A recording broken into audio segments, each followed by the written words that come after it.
Hi guys! So, nandito na tayo ngayon sa Dape Gate dito sa Chiang Mai. Ito yung una nating destination, Dape Gate, yung nasa likod ko. So, yun yung pinaka-entrance. Kaso kasi, ang lakas na ulan. Wait. Kanina, pagdating ko dito, biglang umulan ng malakas kaya napunta ako dito sa cafe. Nagstay muna ako dito sa cafe na tapat mismo ng Dape Gate para at least magpatila muna ng konting ulan. So, ayun. Siguro magpatila lang ako ng konting ulan, then pwede nang gumala or pwede nang pumasok. So, ayun guys, tumila yung ambon kaya lakad na tayo. So, nandito na tayo mismo sa entrance ng Dape Gate. Uy, anong meron?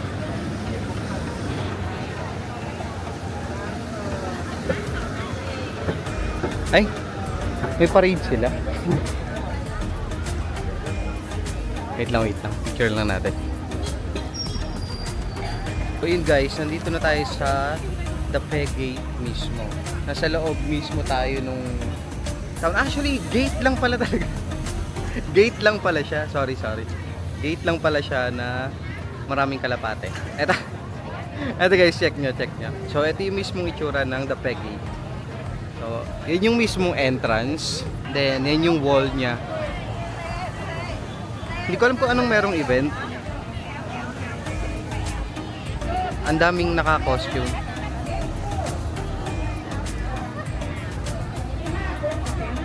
Sasayaw ba sila? Hindi ko alam kung sasayaw sila. Abangan sana natin eh. So guys, yun lang pala talaga yung pupuntahan dito sa Dape Gate para mag-picture lang kayo sa gate mismo. Yun lang yun guys, yun lang. Then the rest, ito na yung mga nasa area niya. So, yan na yung nasa palibot niya.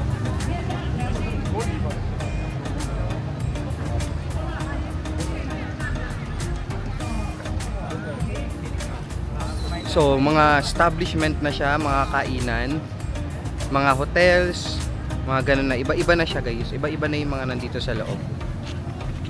So once pagdating nyo ng Dape Gate, mag-take lang kayo ng pictures, take lang kayo ng videos. Maybe okay na rin. Kasi wala naman ng gagawin talaga dito. Siguro hanap na ako ng next. Pupunta na ako sa next destination ko. Kasi hindi ko alam kung anong meron kasi ang dami naka-costume.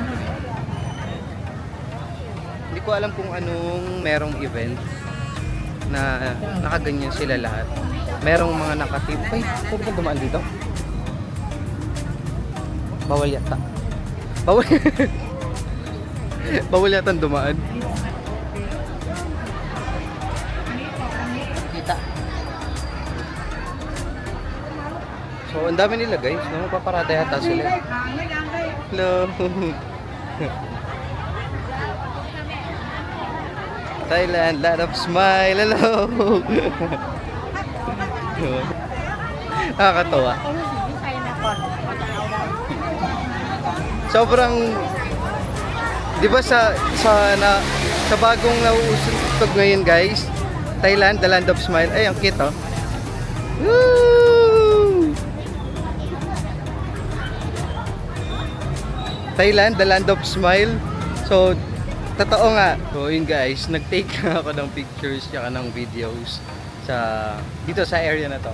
Kasi guys, ito lang yung gate mismo. Yung gate mismo, tapos etong wall na to, yan, yan kahabaang wall na yan. Dito lang kayo, ito lang yung famous tourist attraction dito para mag-take ng pictures. Then the rest, yan na yung parang lake nila. Then may mga establishment na diyan. Parang may event nga kasi naglalagay sila ng mga lanterns. So baka may event dito mamaya guys. Try ko na lang bumalik kasi may mga lanterns. Siguro mailaw dito mamaya. Sana lang talaga hindi maulan. Okay? So okay naman na ako dito sa Dape Gate. Nag-take lang ako ng konting videos and pictures. And lakad tayo or punta na tayo sa next destination natin. Okay? And guys, may event dito mamaya. And for sure, maganda dito kasi mukhang marami silang pailaw. Ito, may mga ganto-ganto silang nilalagay. Ayan, mga ganyan. Then, ang daming naka-dress. Yung kanina, Maraming pailaw dito mamaya guys. Yung road, tapos may mga nilalagay doon, plus yung mga naka-dress, yung mga traditional dress nila, traditional costume nila. Then merong stage na ginagawa guys. Ito, may stage na ginagawa. Hindi ko alam kung para kailan to, or ano tong, ay may nakalagay, wait. Chiang Mai Yiping Festival.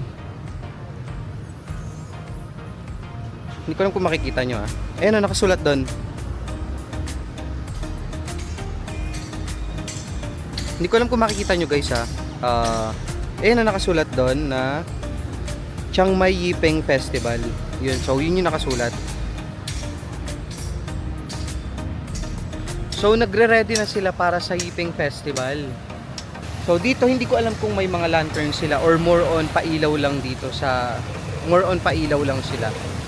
Sana mag-start na sila agad mamayang gabi para at least makita natin yung buong old town na sobrang liwanag. Maganda. So lakad-lakad lang tayo.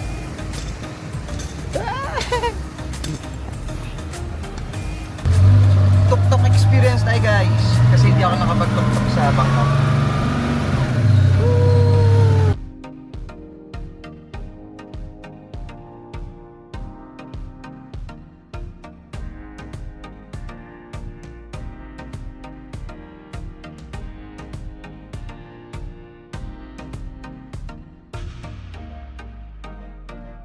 Hi guys, so ayun, dumaan lang ako sa mall na malapit sa Old Town. Sinilip ko lang kung ano itsura ng mall nila dito. Guys, legit to I mean, totoo to Kasi ang ine-expect ng mga tao, di ba? Ang ine-expect ng mga tao or pag narinig ng mga tao ang Chiang Mai, unang-unang pumapasok sa kanila, mostly more on nature lang talaga. More on nature. Pero ang dami din luxury mall dito. Pag sinabing Chiang Mai, more on parang mukhang provincial na siya. Mukha na siyang parang probinsya ng Thailand talaga. Pero guys, ang laki ng mall nila dito. Modern din, modern. Sobrang modern. Totoo to guys, personally ako and yung mga kakilala ko, alam mo yung medyo may edad na, yung mga kakilala kong medyo may edad na, pag sinabing Chiang Mai talaga, iniisip lang nila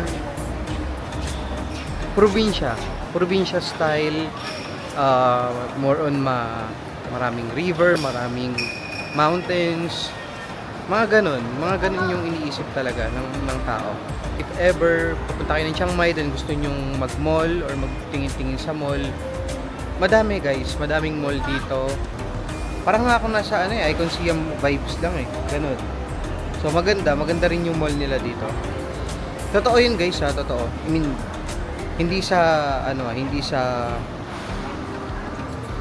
sa parang minaliit ko yung Chiang Mai. Yun lang kasi yung nasink sa utak ko, or siguro sa iba din, na yun yung iisipin talaga once narinig yung Chiang Mai province. So kaya din ako nandito, kaya din ako dumaan ng mall kasi meron akong titingnan and may kailangan din akong bilhin. Kailangan ko rin mag-check. May kailangan akong bilhin na toiletries kasi wala na akong toiletries and hindi ako nakapamili sa Bangkok. Hindi ako bumili doon kasi masyadong mabigat yung bitbit ko.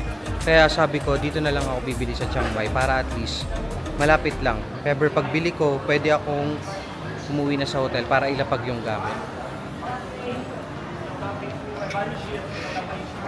So yun, nag-iikot-ikot lang naman ako dito sa Chiang Mai. Nag-iikot-ikot lang naman ako dito sa mall. Ang pangalan pala ng mall guys, Maya. Maya yung mall. Ikot-ikot lang ako, mag-check ako nung kailangan kong bilhin. Hi guys. May nakita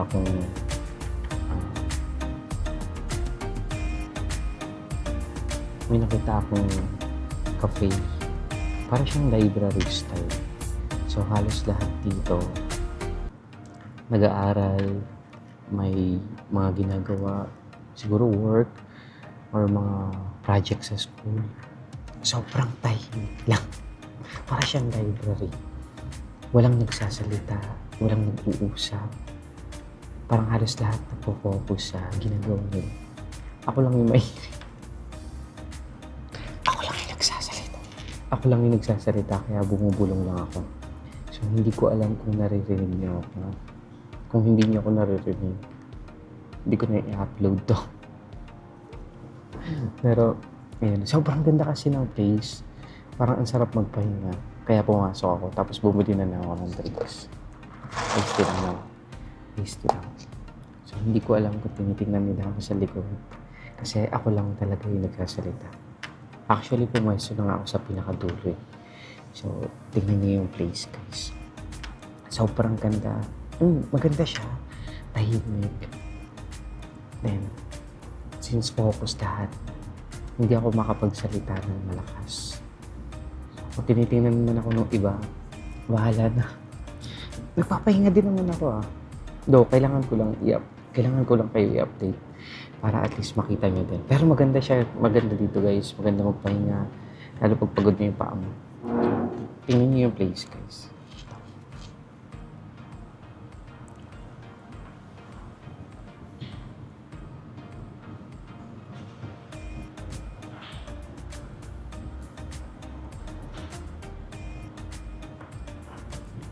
So, hindi ako makapagsalita. Hindi ako makapagsalita ng maayos. Kasi baka bigla akong palabasin. Kasi wala talaga nagsasalita, guys. Ako lang yung nag-iisang nagsasalita. Well, bahala kayo dyan. Papahinga din ako.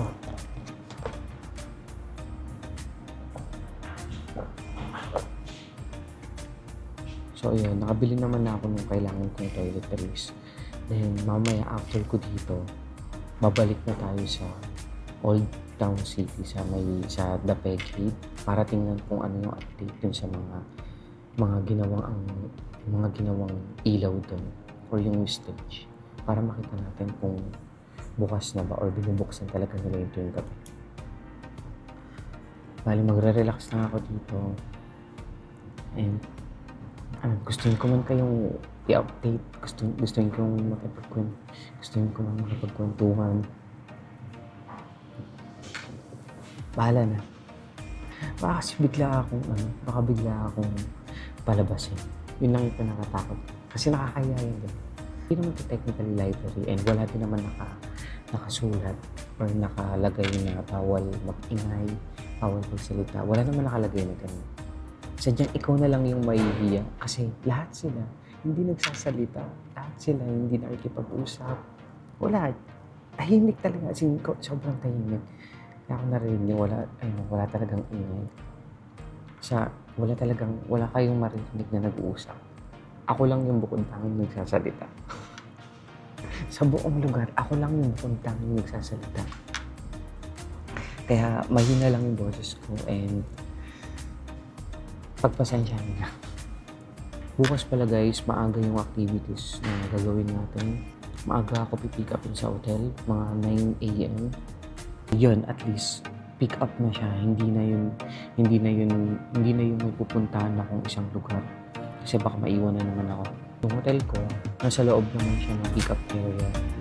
Nasa loob naman siya ng free pick up area. So, isang advantage din yung na hotel of the list na which is yung BP Chiang Mai City. So, kaya siya medyo maaga guys kasi ang biyahe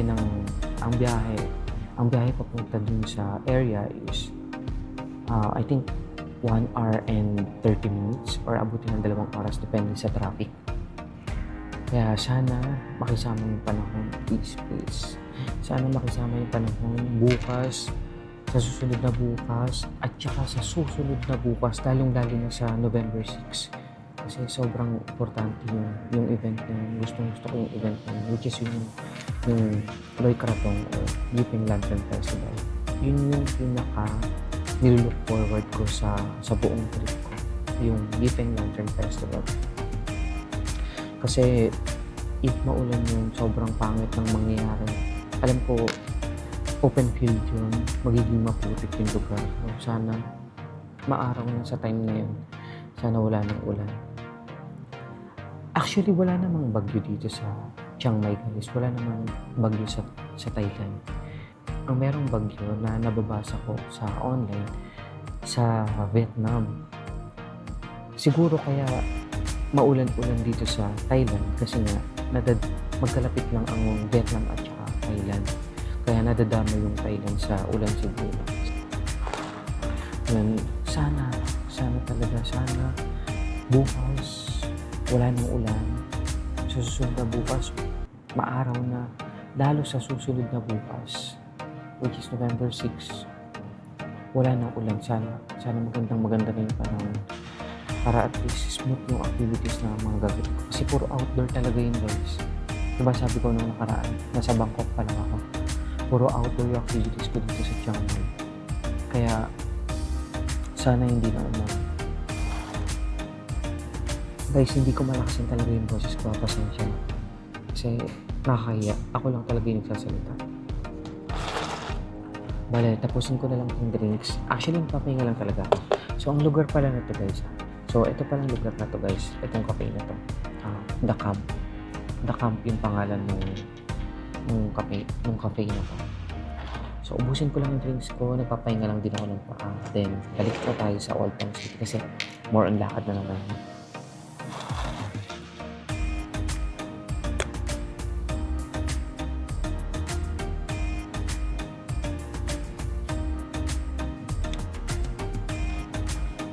Actually, kanina guys, nag-iikot-ikot ako. Diba nag-iikot-ikot ako dito sa mall? May nadaanan akong massage chair. Yung hinulugan yung pinapasukan ng cash, ng pera. Sabi ng paa ko, tumigil daw ako doon. Ayun, nag-massage chair ako kanina. Hindi na ako nakapag-video para at least ma-relax ako. Nakaka-relax ng paa. Ang hirap mag-travel ng guys. Ang hirap mag-travel ng 30 plus na. Ang bilis ng mapagod. Sino relate yan? Sino relate yan? Yung konting, di ba pag-travel guys, more on lakad talaga. Lakad. Gusto natin yun. Gusto natin mag-explore. Gusto natin gawin lahat ng activities. Lakad dito, lakad doon, maraming pupuntahan. Ang problema, tayong mga 30 na dyan. Yung mga millennials dyan, sumusuko na yung, nagre-reklamo na yung katawan, nagre-reklamo yung tuhod, nagre-reklamo yung likod. Pahinga muna. Kaya kanina nung nakita ko yung massage chair, guys, grabe. Umupo talaga ako agad. Ayun, na-relax naman yung binti ko, yung paa ko, na-massage ng konti, especially yung likod ko, kasi ang sakit na.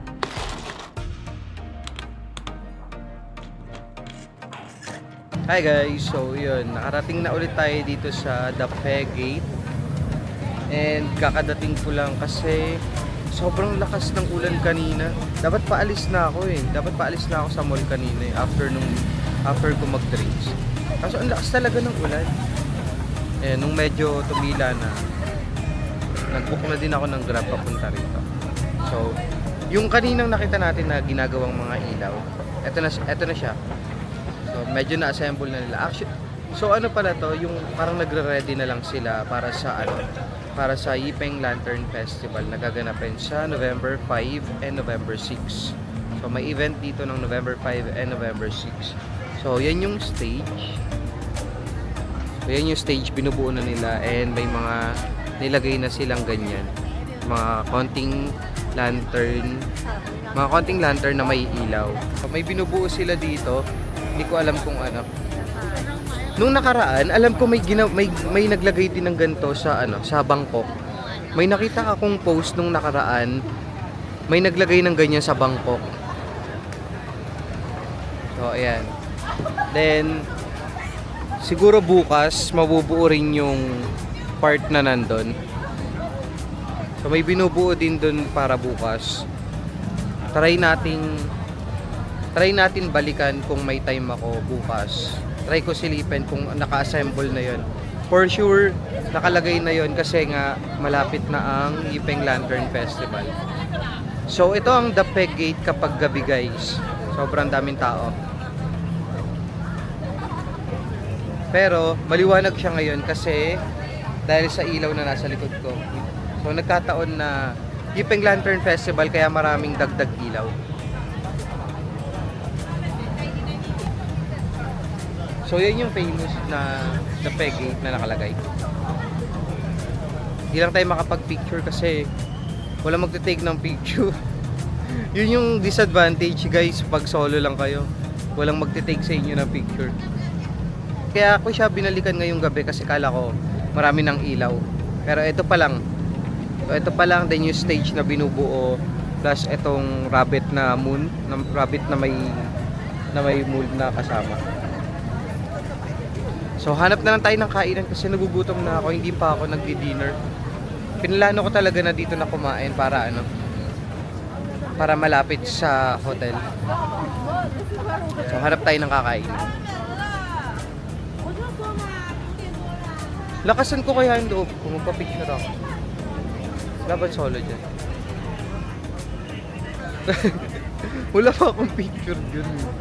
Kasi kanina 'di ba, ang daming dito, naka-costume. Ang daming naka-costume dito kaya walang nagpapa-picture diyan sa sa logo ng Peggy. So mag-aabang ako ng solo guys. Lalakasan ko yung loob ko para makapagpa-picture man lang ako. So nilakasan ko na yung loob ko. Sabi ko dun sa dalawang babae kanina kung gusto ba nilang kung gusto ba nilang picturean ko sila. Pero after ko sila picturean, nagpa-picture na ako. Pero at least meron na akong picture, 'di ba? Pwede na din. Pwede na din. Hindi lang ako makapag-demand na madaming take ng picture kasi hindi ko naman sila kilala. Okay na din. Thank you sa kanila. So ganun lang guys, kapag solo kayo, kapalan nyo lang yung mukha nyo. Kapalan nyo lang yung mukha nyo para at least meron kayong picture. Kasi kapag hindi nyo kinapalan yung mukha nyo guys, wala talaga kayong picture. Wala. Puro selfie yung mangyayari niyan. Grabe, ang daming tao. Ang daming tao ngayon. Yeah. Mas dumami yung tao kaysa sa kanina. Then naalala niyo yung road na sabi kong maraming arko tapos may mga ilaw-ilaw sa gabi. So ito na siya. Mas madaming tao. Yun. Yata. Ayun mas madami ng tao dun Yeah, you can, but I don't winner. So ayan, tatawid naman tayo para tingnan natin kung anong meron ba. Kasi ang daming tao eh. Or hindi ba traffic lang? Let's go. Hanap na tayo ng makakainan para at least makauwi na ako. Kasi kailangan kong maging maaga bukas guys. Kailangan kong matulog ng maaga para makapagpahinga ng maaga. Kasi sobrang aga ko gigising dahil nga maaga ako pipick upin sa hotel para sa activities. So, lakad lang ako guys, sa update ko kayo kapag nakahanap na ako ng kakainan. Kasi ang hirap maglakad, basa yung daanan, basa yung kalsada. So, lakad muna ako. Okay? Hi guys, so ayun, hanap na ako ng kakainan. Dito lang siya sa area ng The Peggy. Ano nitong kakainan ko, Rabbit Kitchen. Nandito lang siya sa area ng The Peggy, kaya malapit lang. Kasi pagkalabas ko ng gate kanina, lakad lang ako ng konti. Then nakita ko na to. Kasi tabi-tabi naman na yung ibang kainan dito. So meron din sa kabila. Pero itong Rabbit Kitchen yung pinili ko kasi yung iba may music.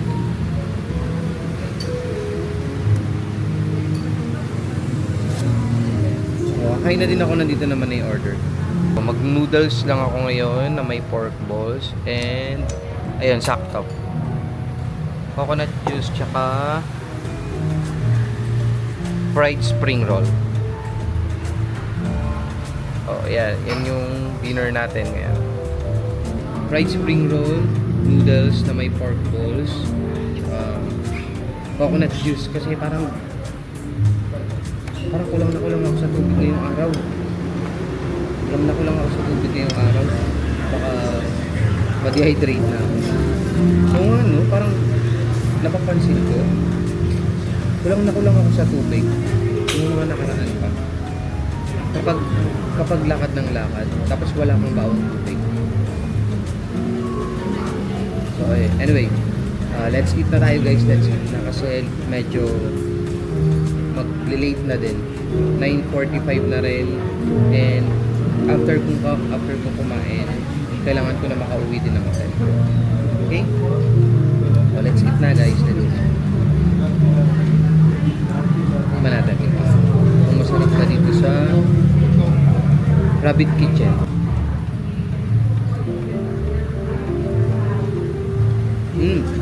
Sarap. Sarap. Kayo naman guys. Kain guys. Kain na rin kayo.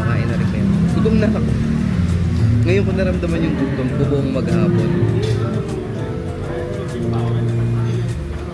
Kasi nga, parang hindi pa ako kumakain.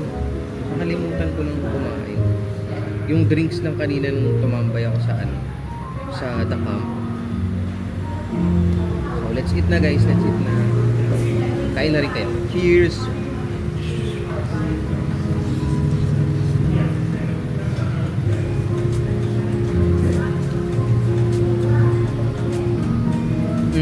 Sarap.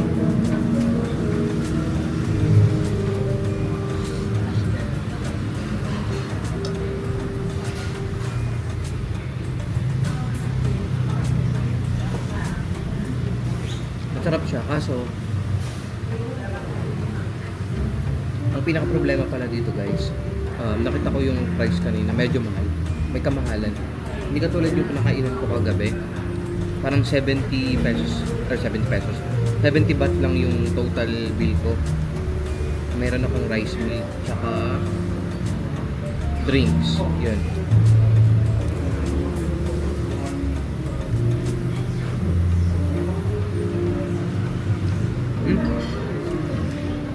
Bakit may shrimp?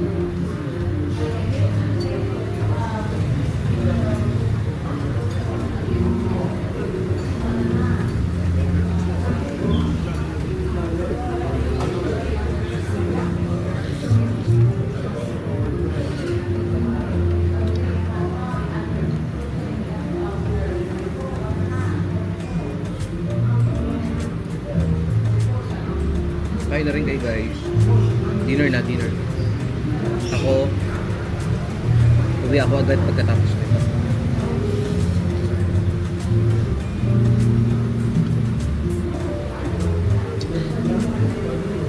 Cheers guys.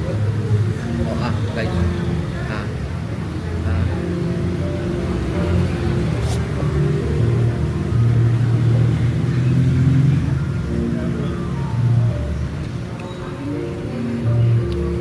So far, ang napuntahan ko ngayong day 1, Pegate lang yung napuntahan natin ngayong araw guys. Plus yung park sarado, yung park na dinaanan ko na dapat pupuntahan ko sarado. Then dumiretso na ako sa mall. So yung mall lang, itong Pegate, yung mall, then bumalik ako dito sa Pegate. Well, at least nakita natin ang Pegate ng umaga or maliwanag, then at saka ng gabi, diba? So yun yung pwede nyo i-expect pag meron kayong kasama sa itinerary na itong The Pegate. So ang gagawin nyo, pag pumunta kayo ng Pegate, take pictures, take videos. After nun, alis na rin kayo guys. Hanap na kayo ng ibang pupuntahan. Lipat na kayo sa next itinerary nyo. Pero bukas naman, kaya nag-chill travel lang ako ngayon, or chill gala lang ako ngayon. Kasi nga bukas yung activities ko. Tsaka sa susunod na araw, at tsaka sa mga susunod na araw, which is 4, 5, 6, meron akong activities na gagawin. Sana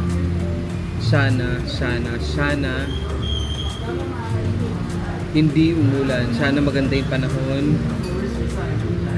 Sana ay makasama yung panahon. Sana hindi malakas yung ulan. Kasi magagandang activities yon. Puro outdoor nga lang. Puro outdoor activities yon. Pero sobrang ganda ng mga activities, guys. Abangan nyo. See you tomorrow. See you tomorrow. Hintay ko na lang yung bill, then alis na tayo, guys. Ang total bill pala is 210. So, yun na, medyo mahal siya compared sa iba kong nakainan. Kahit sa Bangkok. Kasi nung sa Bangkok parang 100 something lang. Or meron pa nga iba less than.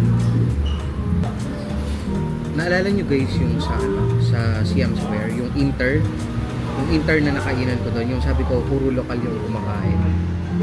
Masarap doon, plus medyo mura siya. So yung parang bill ko nun mas mura compared dito.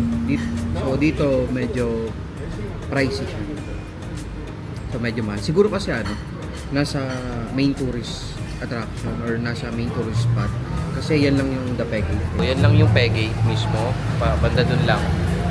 Then konting lakad lang. Ito na yung Rabbit Kitchen. Kaya siguro medyo mahal sila. So yun guys, thank you sa pagsama sa akin sa day 1 natin dito sa Chiang Mai. And looking forward ako for tomorrow sa mga susunod pang araw kasi mas maganda na yung mga activities na gagawin natin. Yun lang guys, thank you sa pagsama sa akin. See you tomorrow, okay? Bye-bye! Guys, don't forget pala, comment, like, and subscribe, okay? Bye-bye! Bye-bye! Bye-bye!